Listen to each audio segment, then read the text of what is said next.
Brought to you by Penguin.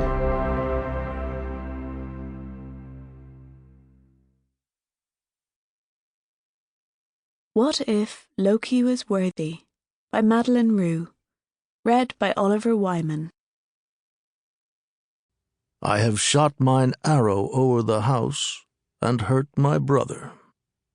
William Shakespeare, Hamlet, Act 5, Scene 2. The vastness of space. Now.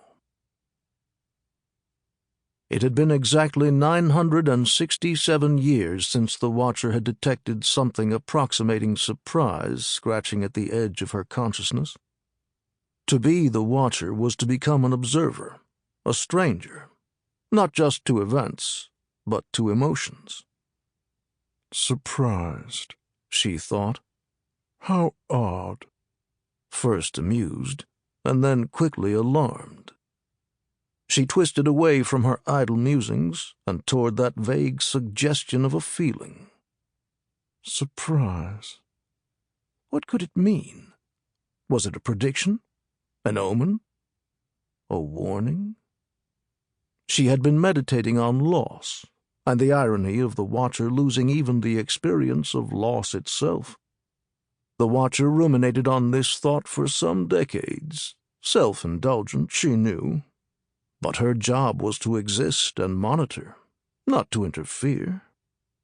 It then occurred to her that perhaps the itching, scratching, nagging surprise had been there for a long time, lingering at the fringes, like an anxious, bouncing child waiting for her mother to notice her presence.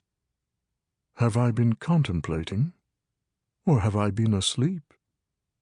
The unfathomable number of universes within the multiverse available to her sight unrolled before them, spreading out in an arc, as pleasing and orderly as a magician fanning out their cards. Worlds abundant, desolate, oceanic, volcanic, utopian, discordant, thriving, and ravaged could be seen, each as colorful, strange, and mysterious as those same magician's cards. No, not mysterious. Nothing was unseen or unknown to the Watcher.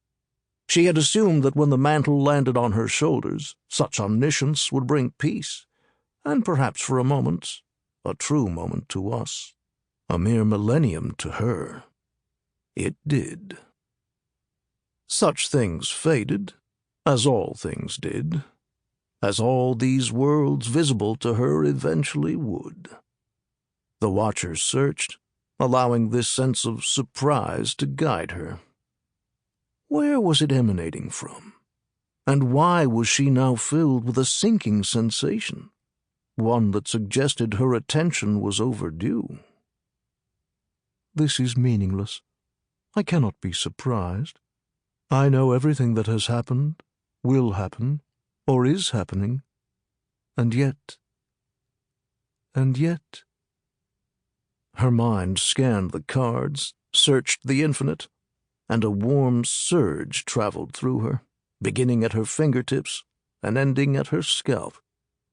As her eyes closed and the seeking continued, shocking bursts of color burst against her eyelids, followed by a scent. Familiar. Comforting. Impossible. Cinnamon. And then something rich and biting that billowed toward her on a cold morning breeze. A bell tolled. A chant grew. Magic words. Sacred words.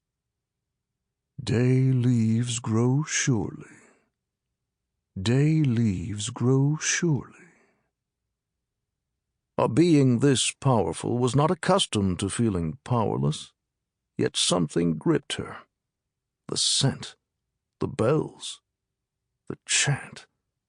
Before the Watcher's eyes, the deck of universes, of worlds, sharpened into individual rectangles, each decorated with symbols and numbers. A memory tugged at her from beyond her own existence. Inconceivably, it... Sample complete. Ready to continue?